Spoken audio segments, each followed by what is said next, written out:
Nah, selanjutnya ada teorema berikut ini. Jadi misalkan T itu adalah transformasi linear. Jadi sudah diketahui bahwa dia itu adalah linear ya. Nah, dan ini khusus nih, jadi ruang vektornya khusus dari Fn ke Fm gitu ya. Bukan dari ruang vektor sembarang V ke W gitu ya. Nah, jadi untuk setiap transformasi linear dari Fn ke Fm pasti ada matriks ya. Sehingga peta dari transformasi linear tersebut ya. Jadi hasil petanya Tx itu tuh adalah sama dengan suatu matriks dikalikan X gitu ya.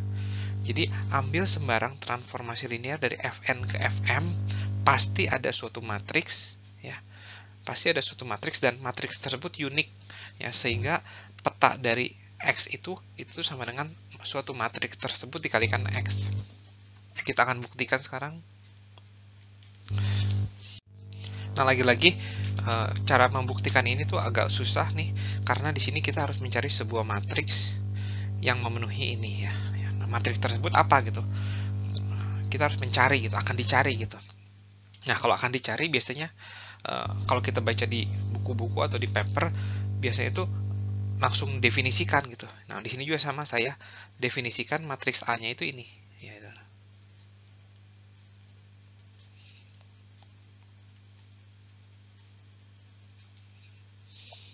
di mana E1 sama EN adalah basis standar dari ya Fn. Nah, jadi saya klaim bahwa matriks A-nya itu adalah ini gitu. Dan sekarang saya akan buktikan ya bahwa Tx ini sama dengan Ax. Ambil X anggota Fn sebarang ya. Maka X adalah kombinasi linear ya dari S1 sampai EN ya. X adalah X1 E1, X2 E2 dan seterusnya sampai Xn En. Nah, saya akan petakan ini. Tx adalah ini. Tx1 E1 sampai Xn En. Nah, karena T itu linear, maka ini Xi itu skalar ya, ada di F. Jadi Xi-nya bisa keluar, T1 dan X2-nya juga bisa keluar, dan seterusnya sampai Xn ya. Nah, jadi kita punya ini Tx. Ya. Nah, persamaan yang terakhir ini, nah kita lihat ini bisa kita ubah ke dalam bentuk matriks ya. Tx itu adalah matriks Te1 kolom pertamanya sampai kolom ke n-nya ini. Nah, dikalikan sebuah vektor x1, x2 sampai xn ya. Dan kalau kita lihat ini kan adalah matriks yang kita definisikan di nomor 1 nih, itu adalah A. Dan ini kalau kita lihat ini tuh adalah koordinat X terhadap basis standar ya. Basis standar itu biasa kita definisikan dengan E. Dan karena basis standar XE itu adalah X ya. Nah, ini bisa kita buktikan nih ya, bahwa kita punya vektor X, koordinatnya terhadap basis standar itu sama ya. Jadi ya. Nah, jadi lagi-lagi sekarang terbukti nih bahwa peta dari X nih, apapun peta dari X itu bisa ditulis sebagai suatu matriks dikalikan X. Ya, semoga cukup jelas nih buktinya. Nah, uniqueness-nya di mana? Nah, uniqueness-nya itu didapat dari ini. Karena S1N adalah basis, maka kombinasi linear dari ini tuh adalah unik. Oleh karena itu matriks A-nya itu adalah unik. Ya. Berikutnya ada sebuah contoh. Nah, dari contoh ini tuh Anda diminta untuk mengubah bentuk transformasi ini menjadi bentuk yang kedua gitu ya. Jadi dari lewat basisnya. Ya, ini nggak terlalu susah ya. Ya, kita tulis aja langsung. Jadi kita pilih basisnya itu basis standar aja di R2 10 sama 01 ya.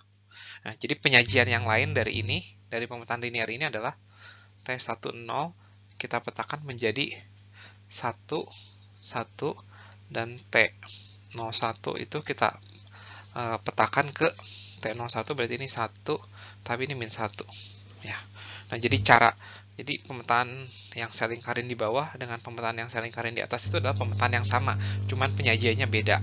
Nah, setelah itu tolong cari matriks representasinya. Jadi matriks representasi itu adalah matriks yang tadi pada teorema sebelumnya gitu. Jadi cari matriks A yang bisa menggantikan si rule ini gitu. Jadi Tx Y itu adalah, nah apa matriksnya gitu.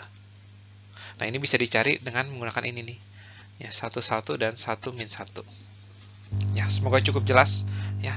Jadi sekarang untuk pemetaan linear dari R2 ke R2 ada 3 cara untuk merepresentasikan pemetaan linear itu. Pakai cara pertama, cara rule-nya, lewat cara kedua itu lewat peta dari basisnya, dan cara ketiga itu lewat matriks representasi. Nah, lakukan hal yang sama untuk contoh yang kedua ini. Jadi T itu adalah sebuah proyeksi dari R3 ke bidang XY gitu ya. Jadi contohnya ini nih ya.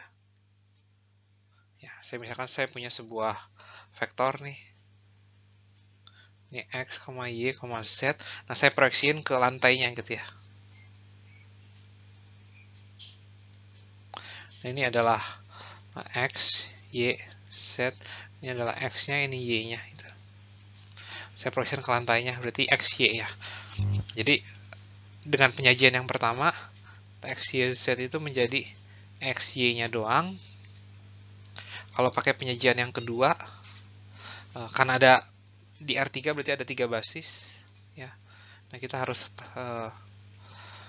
lakukan ini untuk ketiga basis tersebut. Ini adalah apa nih? T10 menjadi 10, T01 01, dan T000 0 jadi 00 ya. Dan kalau menggunakan nomor 3, Tx, Y, Z, ini apa nih matriksnya? Tinggal kita pakai ini nih, 10 ya, 01, dan ini 00. Nah, ini adalah matriksnya. Nah, semoga cukup jelas. Ada satu lagi contoh. Nah, sekarang T adalah pencerminan setiap titik di R3 terhadap bidang YZ ya. X, Y, Z ya. Nah, bidang YZ itu ini nih ya. Jadi kalau kita punya sebuah vektor nih,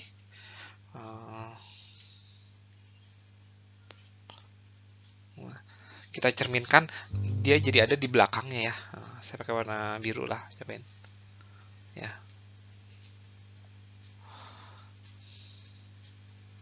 Ya, jadi ada di belakang bidang YZ ya. Nah, saya akan langsung pakai penyajian yang kedua dulu aja biar nggak terlalu bingung. T100 jadi apa nih? Vektor 100 tuh di sini ya. Ketika saya cerminkan ke bidang YZ, ini menjadi min 100 ya. Terus 010 tuh ada di sini nih ya. Ketika saya cerminkan ke bidang YZ, dia tidak berubah. Dan yang terakhir 001, ketika saya cerminkan ke bidang YZ, dia tidak berubah juga. Nah, oleh karena itu matriks representasinya adalah min 100 010 001. Atau kalau pakai penyajian yang pertama berdasarkan rule, ini adalah ini ya, min X, Y, Z. Ya, semoga cukup jelas dari ketiga contoh yang saya sudah kasih. Nah, di sini jadi kalau kita punya pemetaannya dari Rm ke Rn, kita bisa sajikan pemetaan linear itu dengan 3 cara. Tapi kalau kita punya pemetaan linear dari V ke W, ruang vektor sembarang, kita bisa sajikan pemetaan linear itu hanya dengan 2 cara, yaitu dengan cara rule-nya atau dengan cara basisnya, karena di sini nggak ada matriksnya. Kalau di V ke W kan kita nggak bisa mendefinisikan matriksnya. Nah, berikut ada satu teorema terakhir di subbab 3.1 ini. Nah, jadi misalkan saya punya 2 buah transformasi linear ya. Yang satu dari V ke W ya, jadi ada V ke W. Ya, ini. Yang satu dari U ke V gitu ya. Jadi ada 3 buah ruang vektor sekarang. Ya, 3 buah. Nah, masing-masing pemetaan linear ini S dan T itu adalah pemetaan linear, transformasi linear. Maka fungsi komposisinya. Jadi saya bisa definisikan komposisi ya dari U ke W langsung ya. Nah, ini adalah pemetaan linear juga gitu. Dan kemudian statement yang kedua dari teorema ini, nah, seandainya si U-nya itu adalah RP ya, V-nya itu adalah Rn, dan W-nya itu adalah Rm, maka pemetaan linear T punya matriks representasi ya, A gitu ya. Jadi AX, ya, TX sama dengan AX ya. Dan pemetaan linear S punya matriks representasi B gitu. Maka matriks representasi dari T komposisi S adalah C yang sama dengan A dikalikan B. Ya. Nah, ingat bahwa A-nya itu pasti berukuran ini nih, M kali N, sementara matriks B-nya itu berukuran N kali P. Sehingga matriks C itu adalah, ini kan A-nya M kali N, B-nya itu N kali P, maka matriks C itu berukuran M kali P. Ya, semoga cukup jelas nih teorema ini mengatakan apa. Nah, sekarang kita akan coba buktikan. Nah, berikut kita akan buktikan bahwa kedua statement dari teorema sebelumnya. Nah, saya sudah buktikan statement yang pertama, yaitu pembuktian bahwa komposisi dari TS itu linear, T komposisi S itu linear ya. Nah, di statement yang kedua ini adalah pembuktian dia linear terhadap penjumlahan, dan statement yang ketiga itu pembuktian dia itu linear terhadap perkalian skalar. Nah, dari setiap ini tuh ada alasan-alasannya ya. Dari setiap statement ini. Ya. Nah, kemudian saya akan buktikan statement yang kedua dari teorema tersebut, yaitu pembuktian bahwa matriks representasi dari TOS itu tuh sama dengan matriks representasi dari T dikali matriks representasi dari S. Matriks representasi dari TOS adalah C ya. Maka ini kita punya TOS X itu adalah X. Nah, kemudian kita bisa tinjau TOX dari fakta bahwa dia itu adalah sebuah pemetaan komposisi ya. Nah, SX itu punya matriks representasi yaitu B ya. Maka ini B dikalikan X. Dan kemudian B kali X itu adalah sebuah vektor di V ya. Karena domain dari si T itu adalah V ya. Ini adalah sebuah vektor di V ya, ada di V. Dan T itu punya matriks representasi A ya. Berarti oleh karena itu dikali ini. Ya. Dan oleh karena itu ini kita punya X. Dan padahal kita tahu TOX tuh menurut statement pertama itu adalah C kali X. Oleh karena itu C sama dengan A dikalikan B. Ya, sehingga statement yang kedua itu terbukti. Nah, biasanya kita nggak menggunakan C, A, B untuk menggantikan matriks, kita pakai notasi ini. Jadi, TX matriks representasinya itu adalah ini. Ya, jadi bracket kotak ya. Square bracket. Jadi ini tuh matriks representasi dari T. Begitu pula dengan S ya, matriks representasinya ini. Bagaimana dengan fungsi komposisi? Fungsi komposisi matriks representasinya adalah ini. TOS ya. Seperti ini. Jadi matriks representasi dari TOS itu sama dengan matriks representasi dari T dikali matriks representasi dari S. Ya, semoga cukup jelas pembuktian ini. Nah, pembuktian ini harap Anda bisa mengerti karena banyak soal-soal di kuis atau di PR itu tekniknya tuh sama kurang lebih.